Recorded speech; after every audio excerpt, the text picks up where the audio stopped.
Pagi semua, juga pengacara Pak Ali, ya. Kemudian di sebelah kiri saya asisten saya Bu Hana, ya. Hari ini Pak Nadiem akan memberikan klarifikasi hal-hal terkait sehubungan dengan sebagaimana Anda sudah dengar dan baca sendiri di media cetak tentang pengadaan laptop di kementerian waktu beliau masih menjabat, ya. Tanpa harus membuang waktu, saya persilakan dulu Pak Nadiem untuk memberikan pointer-pointer yang penting. Nanti pada saat saya jawab, mungkin kita juga akan ikut memberikan klarifikasi. Terima kasih, silakan. Terima kasih Pak Hotman, Mas Ali. Assalamualaikum warahmatullahi wabarakatuh. Salam sejahtera untuk kita semua. Om Swastiastu, Namo Buddhaya, salam kebajikan, Rahayu. Terima kasih atas kehadiran rekan media pada hari ini. Saya Nadiem Anwar Makarim, dalam kapasitas saya sebagai warga negara Indonesia yang memiliki hak dan kewajiban terhadap undang-undang dan hukum yang berlaku. Melalui kesempatan ini, saya hendak menyampaikan pernyataan sehubungan dengan dugaan korupsi program digitalisasi pendidikan pada saat saya menjabat sebagai Menteri di Kemendikbudristek. Pernyataan ini saya sampaikan sebagai bentuk tanggung jawab moral dan komitmen saya terhadap transparansi, integritas kepemimpinan saya, dan kepercayaan publik. Di tahun 2020, krisis pandemi COVID-19 bukan hanya menjadi krisis kesehatan, tetapi juga menjadi krisis pendidikan.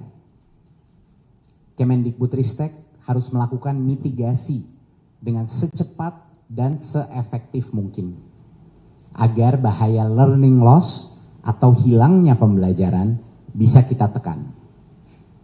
Sehingga program pengadaan peralatan teknologi informasi dan komunikasi atau TIK yang termasuk laptop adalah bagian dari upaya mitigasi resiko pandemi untuk memastikan pembelajaran murid-murid kita tetap berlangsung. Kemendikbudristek melakukan pengadaan 1,1 juta unit laptop beserta modem 3G dan proyektor untuk lebih dari 77.000 sekolah dalam kurun waktu 4 tahun. Selain mendukung pembelajaran jarak jauh, perangkat TIK itu juga menjadi alat peningkatan kompetensi guru dan tenaga kependidikan. Dan juga untuk pelaksanaan asesmen nasional berbasis komputer atau ANBK yang menjadi instrumen sensus kami untuk mengukur capaian pembelajaran dan juga dampak daripada learning loss.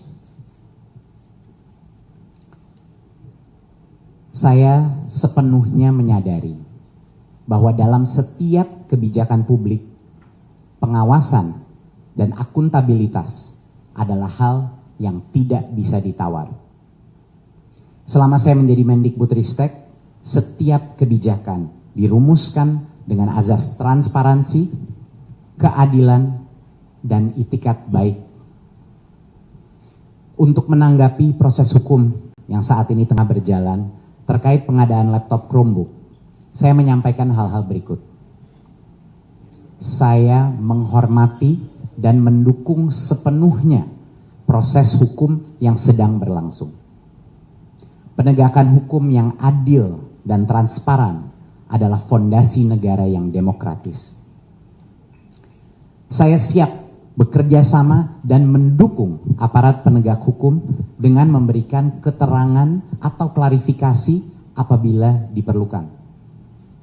Saya percaya bahwa proses hukum yang adil akan dapat memilah antara kebijakan mana yang dijalankan dengan itikat baik dan mana yang berpotensi menyimpang dalam pelaksanaannya. Saya tidak pernah menoleransi praktik korupsi dalam bentuk apapun. Saya mengajak masyarakat untuk tetap kritis, namun adil. tidak terburu-buru dalam menarik kesimpulan di tengah derasnya opini yang dibentuk. Saya percaya masyarakat Indonesia berhak mendapat kejelasan dan keterbukaan. Saya berkomitmen untuk bersikap kooperatif demi menjernihkan persoalan ini dan menjaga kepercayaan terhadap transformasi pendidikan yang telah kita bangun bersama. Terima kasih atas perhatian dan doa dari masyarakat Indonesia. Wassalamualaikum warahmatullahi wabarakatuh. Om Shanti Shanti Shanti Om. Namo Buddhaya. Oke, jadi intinya ada dua inti pokok, yaitu Saudara Nadiem menghargai kewenangan kejaksaan untuk melakukan proses penyidikan. Yang kedua, Saudara Nadiem ada selalu di tanah air dan akan kooperatif setiap waktu dipanggil oleh kejaksaan. Hanya dua intinya dari segi apa yang diutarakan yang barusan. Sekarang untuk lebih substansi, kalau ada pertanyaan dari saudara wartawan silakan. Satu-satu dulu, dari mana ini? Ya, ICTV. Ya, silakan. Selamat pagi Pak. Kuasa panjang menyangkut staf khusus itu tidak ada kaitannya langsung dengan Pak Nadiem dan tidak ada komunikasi. Ya.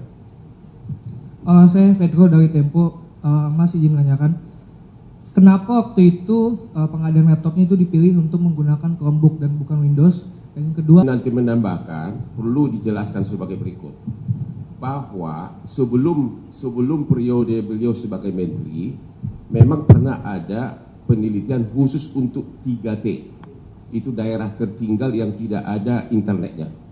Tapi proyek daripada beliau ini, apalagi waktu itu lagi corona ya, khusus memang untuk daerah yang non 3T ya, yang memang ada internetnya lengkap. Dan hal itu sudah dilakukan pemeriksaan oleh BPKP dan menyatakan 90% lebih laptop ini terpakai ya untuk daerah. Jadi memang proyeknya beliau ini adalah khusus daerah yang non 3T, maksudnya khusus daerah yang ada internetnya lengkap. Jadi tidak benar bahwa dia sengaja rubah dari walaupun 3T dipaksakan, itu tidak benar. Itu proyek benar ya. Bisa dijelaskan khusus itu dulu. Bisa. Ya. Terima kasih untuk pertanyaannya. Betul.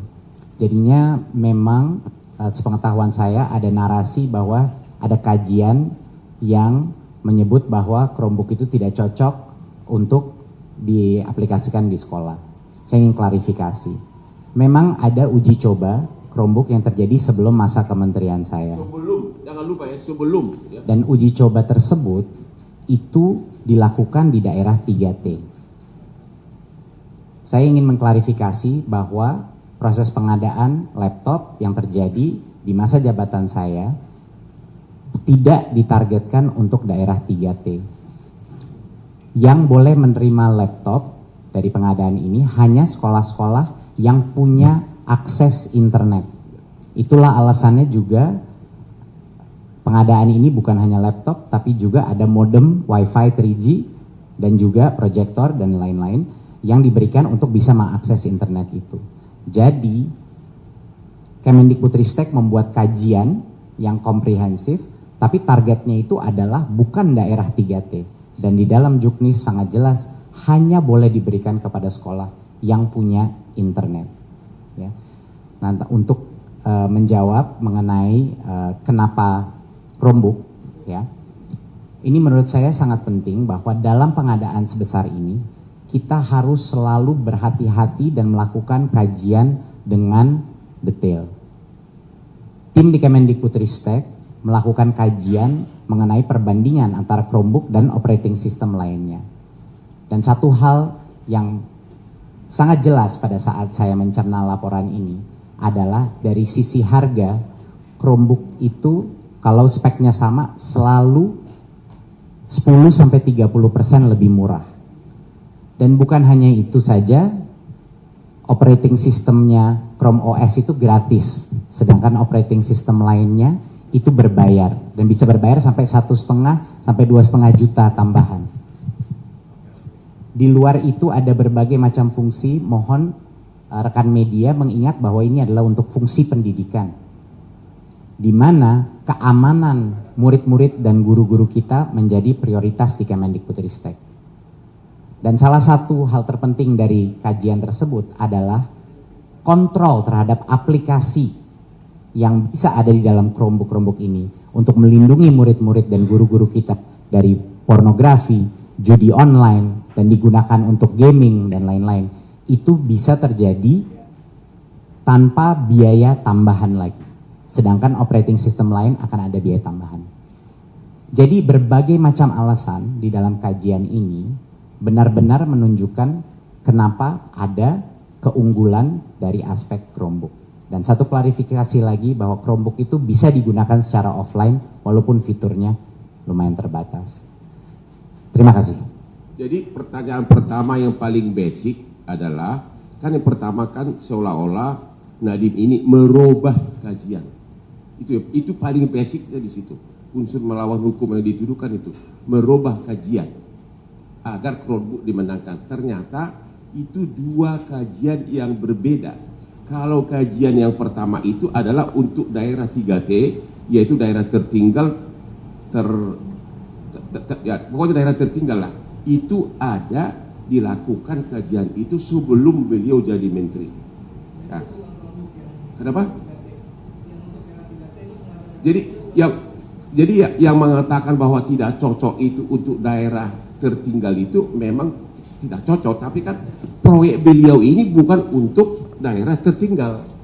Kalau boleh saya klarifikasi, itu sebenarnya bukan dalam bentuk kajian tapi dalam bentuk uji coba Chromebook di daerah 3T sebelum masa saya menjabat. Jangan lupa sebelum. Dan mungkin bisa saya tambahkan juga bahwa untuk daerah 3T di bawah masa jabatan saya ada program terpisah namanya Awan Penggerak, di mana kita membantu sekolah yang tidak punya koneksi internet. Awan Penggerak. Awan Penggerak. Dan itu ya. Awan Penggerak. Ya. Dan itu adalah program di mana kita memberikan device khusus local cloud kepada sekolah-sekolah yang tidak punya internet. Jadi beda programnya dengan pengadaan Chromebook, di mana itu untuk mayoritas sekolah yang punya koneksi internet. Terima kasih. Sampai hari ini penggeledahan. Coba Ali silakan jawab, ada penggeledahan. Jadi yang mesti teman-teman media ketahui bahwa sampai saat ini saya menjawab langsung tadi yang Mas sampaikan bahwa penggeledahan itu tidak ada, pemanggilan pun belum ada. Itu ya. Satu lagi yang itu kan yang pertama, ini kan apakah tuduhan korupsi. Tadi kan unsur melawan hukumnya bahwa dia merubah uji coba itu udah nggak benar karena dua hal yang berbeda. Itu satu udah terbantahkan. Yang kedua mengenai ternyata ini laptop ini setiap calon vendor memasukkannya di e-katalog. E-katalog itu adalah semua vendor bebas untuk mencantumkan dia punya produk di sana untuk nanti ditawar oleh si kementerian.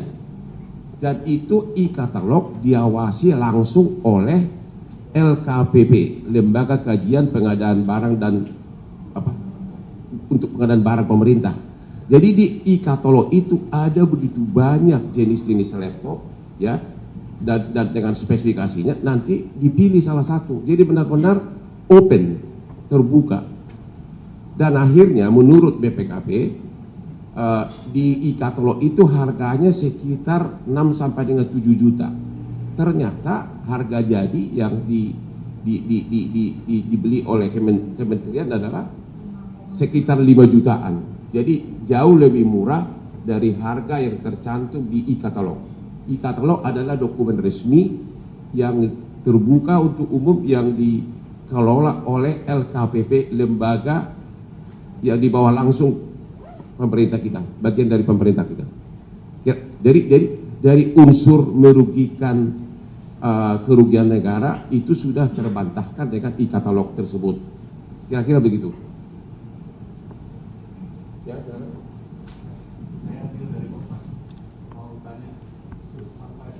itu sekitar 1,1 juta laptop, ya. Dan ini bukan hanya pengadaan dengan APBN tapi juga melalui DAK fisik, jadi ada yang dari daerah juga.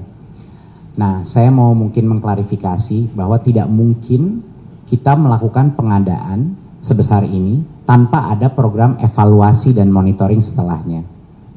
Informasi yang saya dapat pada saat itu di tahun 2023 adalah 97% daripada laptop yang diberikan 77.000 sekolah tersebut itu aktif, diterima, dan terregistrasi. Dan kita melakukan sensus secara berkala dan kita melakukan pertanyaan kepada sekolah-sekolah yang menerima laptop, apakah mereka menggunakannya untuk proses pembelajaran. Dan di tahun 2023, sekitar 82% daripada sekolah menjawab mereka menggunakannya untuk proses pembelajaran, bukan hanya untuk asesmen nasional dan administrasi sekolah. Jadi dari informasi yang saya dapatkan, penggunaan dan manfaat daripada Chromebook ini dirasakan di sekolah-sekolah dan digunakan untuk berbagai proses pembelajaran. Dan hasil audit dari BPKP juga menyatakan hal seperti itu. Ini kita ada nih, ya, 90% lebih laptop tersebut dipergunakan dengan baik. Itu hasil audit dari BPKP. Ya, ada semua sudah. Berapa?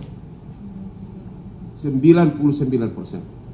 Ini hasil audit dari BPKP dan pada saat pengadaan barang tersebut Kementerian didampingi oleh Jamdatum, ya, dari Kejaksaan khusus sebagai pengacara negara. Ya. Jadi waktu pengadaan ini pun Jamdatum sebagai pengacara negara juga ikut, ada suratnya juga dan juga sudah diaudit oleh BPKP, tidak ada pelanggaran. Kira-kira begitu. Jadi, menjawab pertanyaan Anda, hampir 97% laptop tersebut terpakai semuanya secara optimal. Nah, coba mungkin pada proses pengadaan ada surat ini, coba gimana? Dari surat dari Jamdatum pada saat itu.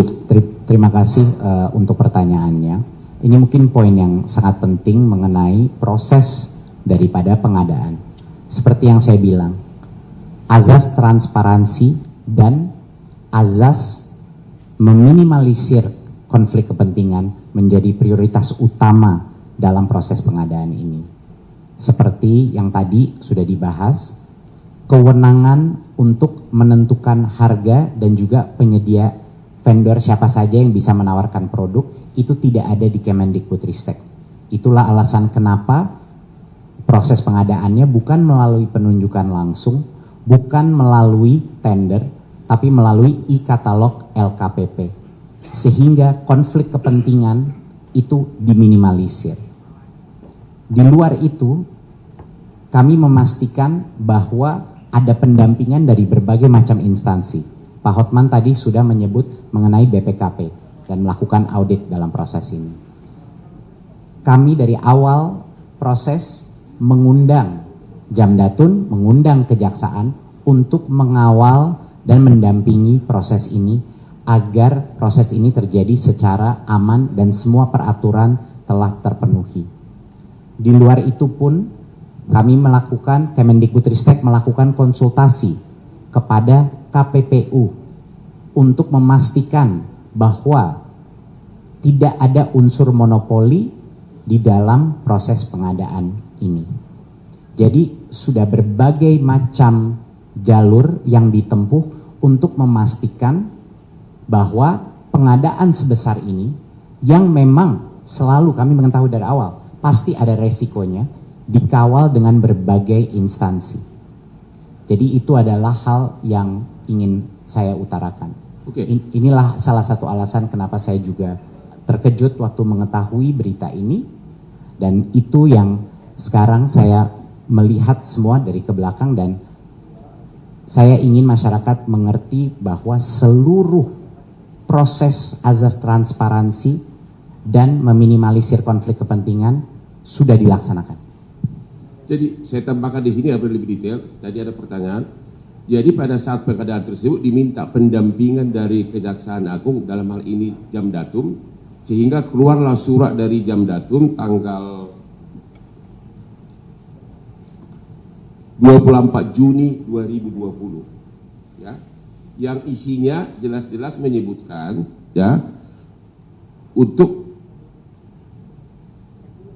Jamdatun memberikan pendampingan hukum selama proses pengadaan laptop tersebut ya. Kemudian juga KPPU juga dilibatkan dan kemudian diperiksa oleh BPKB. Semuanya tidak ada pelanggaran.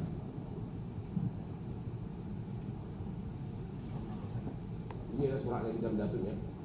28. Uji coba terhadap 1000 unit Chromebook ini kurang layak. Nah, lalu dibuat kajian teknis yang baru agar Chromebook memang untuk daerah tertinggal. Sedangkan proyek beliau itu adalah bukan untuk daerah tertinggal. Jadi dua hal berbeda. Ya, dua hal berbeda. Silakan mungkin diperjelas. Jadi seperti yang Pak Otman bilang tadi, saya klarifikasi lagi. Uji coba, setahu saya uji coba itu 500 Chromebook, itu sebelum masa saya menjabat. Itu tesnya, pengujiannya di daerah 3T. Dan itu berbeda dengan pengadaan Chromebook yang hanya boleh diberikan kepada sekolah-sekolah bukan di daerah 3T, tapi di sekolah-sekolah yang punya akses internet. Dan itu sudah terbukti dalam juknis pengadaan, hanya yang punya akses internet boleh menerima Chromebook. Terima kasih. Jadi lebih spesifik lagi, uji coba yang dulu itu memang tidak cocok, adalah untuk daerah yang tidak ada akses internet. Ya jelas tidak cocok. Tapi proyek beliau ini bukan daerah itu, tapi daerah yang ada akses internet. Yang menurut BPKB di sini hampir 97% berhasil sukses. Ini ada suratnya semua, kita sudah punya. Jadi jangan dibandingkan dua hal yang berbeda gitu loh. Oke? Nah, salah satu kajian ICW Terima kasih untuk pertanyaannya. Tentunya semua dan ketepatan terhadap regulasi itu menjadi prinsip dasar dalam proses pengadaan ini. Seperti yang saya sudah bilang sebelumnya, proses pengadaan ini menggunakan jalur yang paling mengurangi potensi konflik kepentingan dengan adanya pendampingan dari berbagai instansi, di mana Kemdikbudristek tidak punya kewenangan untuk menentukan harga maupun mengkurasi daftar penyedia produk. Inilah azas transparansi dan meminimalisir konflik kepentingan menjadi prioritas utama kita di proses pengadaan ini. Terima kasih. Jadi kalau soal anggaran dan sebagainya nggak ada masalah. Kan intinya ini kan hanya dua hal. Sebagaimana Anda baca di media, satu, beliau ini seolah-olah memaksakan Chromebook ini untuk daerah yang tidak ada akses internet. Ternyata sudah terjawab, bukan, dia proyeknya di luar daerah itu. Jadi nggak relevan kajian tersebut dibandingkan. Ya. Yang kedua adalah soal harga. Di media Anda bisa mengatakan bahwa katanya ada 10 juta kurang lebih harganya laptop tersebut. BPKB telah menyatakan bahwa hanya berkisar sekitar 5 jutaan. Walaupun para vendor tersebut dalam e-katalog mencantumkan harga antara 6 sampai 7 juta, tapi harga jadi di bawah 6 juta.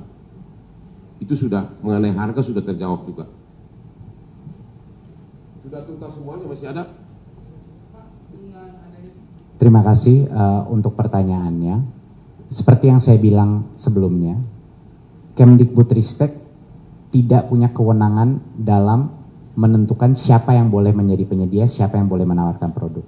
Dan tidak punya kewenangan juga untuk menentukan harga. Dan seperti yang tadi saya bilang, sangat penting untuk diingat bahwa kita melakukan konsultasi kepada KPPU untuk memastikan bahwa tidak ada unsur monopoli dalam proses pengadaan ini. Dan sudah ada jawabannya secara formal. Terima kasih. Yang menurut data yang ada, daftar penyedia yang punya kemampuan untuk supply ada 19. Jadi tidak benar hanya 6. Ada 19. Dan yang menentukan masuk dalam e-katalog itu daftar daftar namanya, siapa penyedia maupun harganya bukan kewenangan dari kementerian, ya. Jadi di situ ada e-katalog, di situ ada daftar semua, dan itu e-katalog di bawah langsung pengelolaan dari LKPP, yaitu lembaga yang di bawah langsung Presiden RI, dan itu semua untuk pengadaan barang dan jasa kebutuhan pemerintah. Jadi benar-benar itu ada harganya transparan di e-katalog, ya. Dan ternyata dari hasil audit BPKP, harga jadi itu yang pemenangnya di bawah harga dari semua vendor yang ada di e-katalog. Karena di e-katalog itu harganya antara 6 sampai 7 juta, sedangkan jadinya di bawah 6 juta. Ya, kira-kira begitu. Sudah jelas semuanya? Kementerian di sini independen, tidak ada melibatkan siapapun, ya. Karena lagi-lagi siapapun penyedia itu kan ada dalam e-katalog, bebas, nggak ada sama dan harganya transparan di situ. Jadi nggak ada melibatkan siapapun, ya kan?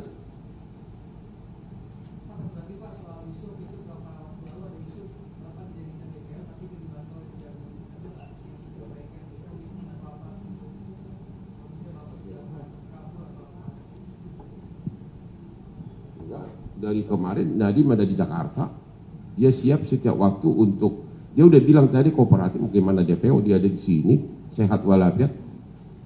Nggak benar, justru tujuan dilakukan konferensi pers ini adalah untuk menerangkan ke publik bahwa Nadiem itu akan kooperatif, menghargai kewenangan kejaksaan dan siap setiap waktu, dan tidak ada dan membantah seolah-olah kabur atau kemana, ada di dalam negeri, ya. Oke. Kalau sudah masih ada sedikit bahwa teman-teman dan rekan-rekan semua ini adalah penghubung informasi antara kami dengan masyarakat.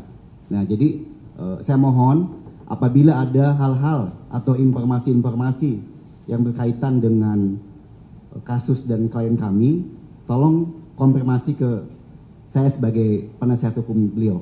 Jadi jangan sampai nanti ada hal-hal yang tidak benar, Anda malah tulis hal tersebut dan kasus ini jadi tambah jauh dari substansi yang sebenarnya gitu. Oke, sekali lagi sebagai Nadiem tidak pernah merubah kajian, ya, karena kajian yang sebelum kementerian itu sama untuk proyek denda, 2 proyek yang berbeda. Ya, jadi nggak bisa dikaitkan satu sama lain. Itu inti pokoknya di situ. Karena katanya unsur permufakatan jahatnya itu di situ, merubah kajian bahwa seolah-olah dulu tidak cocok untuk Indonesia dipaksakan cocok. Ternyata memang untuk daerah tertinggal memang tidak cocok, itu benar. Tapi kajian uji coba yang dilakukan mereka, proyek dia ini adalah untuk daerah yang memang cocok dan sudah dikonfirmasi oleh BPKP secara tertulis. Terakhir biar kita selesai.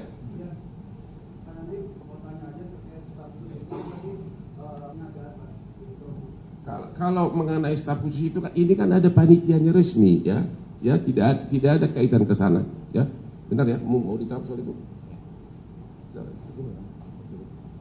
Ada pertanyaan tambahan mengenai itu? Nggak ada, itu benar-benar bahwa ini kan ada namanya tim atau apa? Ya, tim. Ada tim, ya, yang tentu bukan tidak dikontrol oleh staf khusus tersebut, ya. Saya kira udah ya. Kenapa?